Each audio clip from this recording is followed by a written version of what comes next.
Hi all, this is Skate, and this is the new British Tier 9 light tank. It's the Vickers CR. Boy, what a good tank. This is going to get a nerf. I have no questions about it. It kind of reminds me, does anyone remember the Charioteer when it came in and it was a little bit bonkers? This kind of reminds me of that. I mean, you just get some silly shots with this thing. And you get some silly bounces for that matter. But talk about the tank in a second. I've got two replays for you here. I'm going to be making another video on this tank, without a doubt. I really enjoy it. It's fun to talk about. But yeah, I've got two replays here to show you today. First one is a heartbreak loss, and the second one is a heartbreak win. So I thought as a result they'd be interesting replays to share. So that's why we're going with these replays. First off, I want to clarify one thing. You'll notice I got up early, I spotted, I then buggered off. And the reason being is this is not a medium tank. It's not meant to be brawled. To perform well in this tank, it's very simple actually. You just need a little bit of range. And then you can just make that gun sing. I mean, it's British. The accuracy is to die for. The gun in general is to die for. He says as he plants a shot into the floor in front of him. However, that's a bad example and that's down to the driver, not the tank. But yeah, I mean, in terms of playstyle, I see a lot of people using this, pushing it up the very front line and holding the front line with this. Or at least waiting for team support. My job is very simple in my opinion. It's push up early, get the spots in, see if I can get some damage in while I'm at it, and then reverse back a bit, not run away, but reverse back a bit, and be the support fire, or be the relocation fire, be the flank fire. It's got the accuracy for it. It hasn't got the armor for frontline.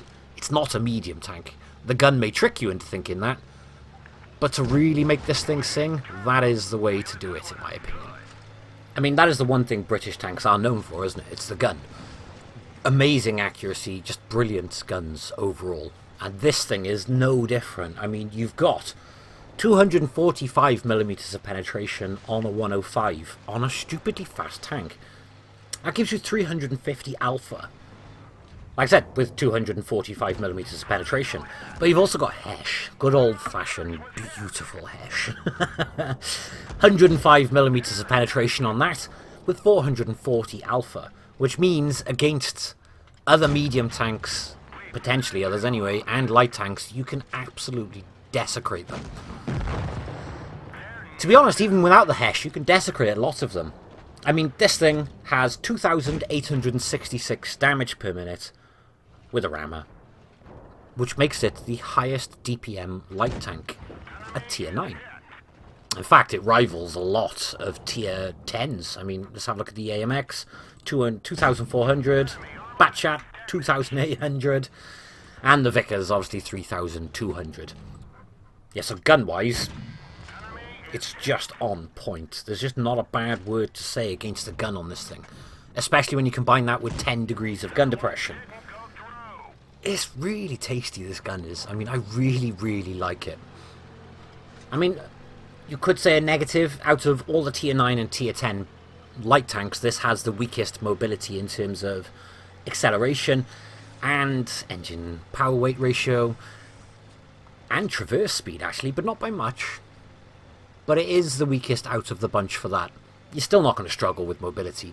Sometimes, though, I am surprised to see that certain heavies, like a Lurva can traverse quick enough to keep this thing just about in its gun sights.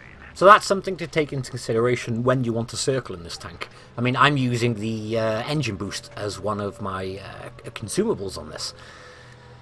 And it does come in handy. Yeah, I could do sometimes with an extra slot to cover my track damage. But to be honest, I'd rather take the engine boost for the scenarios when I need it. So yeah, we've mentioned the gun. Just wow. Mobility, it's good, but it's the weakest of the lights. Tier 9 and Tier 10. And armor, not something you really discuss on a light tank. I mean, what we would usually say is it's a light tank, it's got no armor, don't get shot.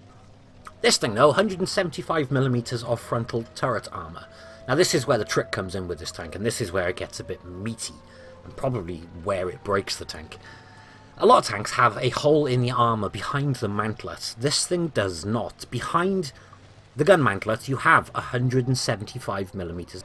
And then on top of that, you have a gun mantlet, which is 175mm. What that basically gives you is spaced armour of 350mm. That's not taking into consideration effective thicknesses, the fact it's spaced. If someone hits that gun mantlet, it's just going to bounce. It's actually pretty ludicrous. I mean, front on.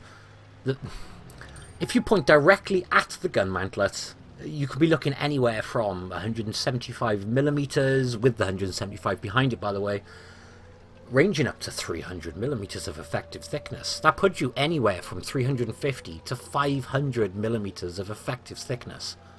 That is ludicrous for any tank, let alone a light tank. Now, I know the gun mantlet doesn't cover the entire turret, but I tell you what, if you're using your 10 degrees of gun depression, yeah, 50% of what you can see at that point is a gun mantlet, which means, ding, that one bounced. Steel wall. It's not normal for a light tank, I will say that.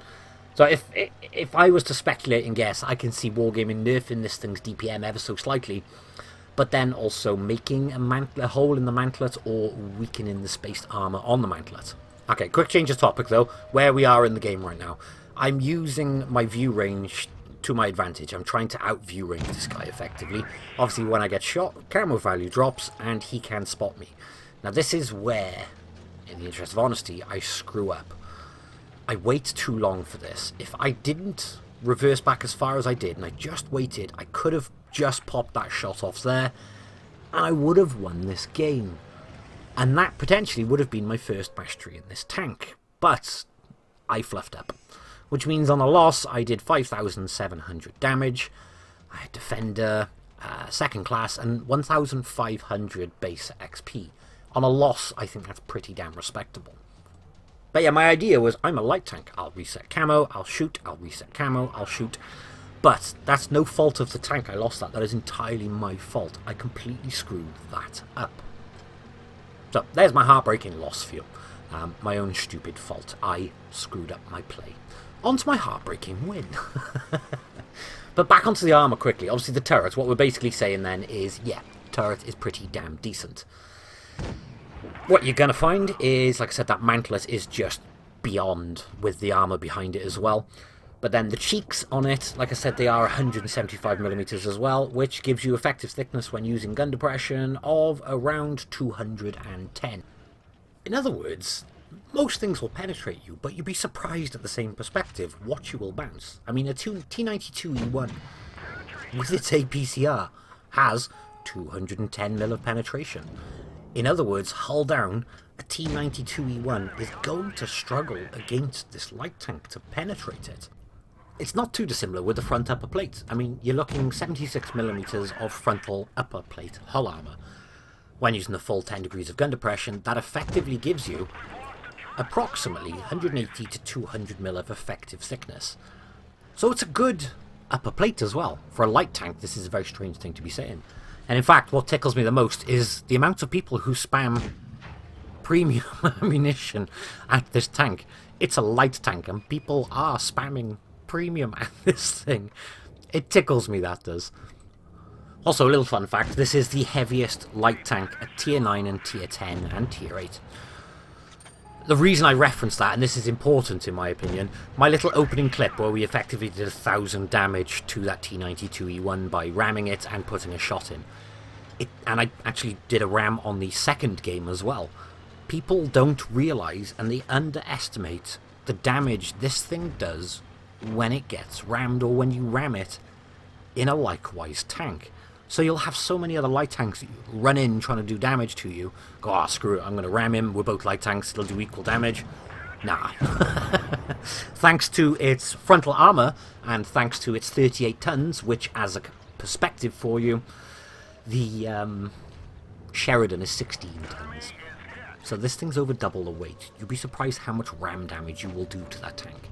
And it's the same with T92, 25 tons. Batchat, 26 tons. Vickers Light, 31 tons. So this is the heaviest, which obviously accounts for why it's slightly lax on the mobility in comparison to those. But that gives you an edge against other lights that, like I said, people don't think about and don't anticipate. So when you're battling other lights, which is going to be very common, not only do you have Hesht, who absolutely tear them apart, you can ram them for some staggering damage values, while not taking anywhere near as much damage in return. That is food for thought, and I don't think I've seen that discussed yet. But I would definitely say that's something to consider with this thing is, go for the ram if you're in a one-on-one versus another light tank, and it's like equal level playing fields. That ram will give you the edge by a long shot. It's quite staggering how much damage it does. That, by the way, is an example of what I meant by we're doing full circling on a tier 8 heavy tank, and he managed to get his gun round to us in time. So there's an example of where it is slightly weaker as a light tank, for example, but certainly not enough to harm you, really. Engine boost, problem solved. Actually, I'm curious, how many of you guys in the comments noticed the weight and have done silly ramming damage as a result of other light tanks while trying to have a giggle and trying to give yourself the edge? I am intrigued on that one, actually, because it's one of those strange things that not everyone always notices. I'm not tooting my own horn, by the way. I was pretty proud of myself for spotting this, but it's a fun thing to do, and you'd be surprised. And if you're not doing it, I strongly suggest you do it, because it will give you the edge. Here we go, though. Here is my heartbreaking win, in my opinion. So I had that other game where I had a loss. I believe it would have been a mastery if I had won. This game is my win, and I have done plenty of damage, 6,200 damage. It's only a first. I got my defender again. It's a first. Where's my mastery? I know that sounds like a little bit of a spoiled brat right now. I'm not stropping or anything, but 1,600 base XP in 99% of tanks I can think about is enough for a mastery. That, to me, just shows the level of what this tank is being played at by the general populace, which, to me, also confirms that the tank is slightly overpowered. But yeah, there we are. That is the Vickers Cruiser, the CR. I hope you've enjoyed the video, guys. If you have, good. I'll be making more because I really enjoy playing this tank for obvious reasons. But either way, thank you all very much for watching, and I'll catch you in the next one. Bye-bye.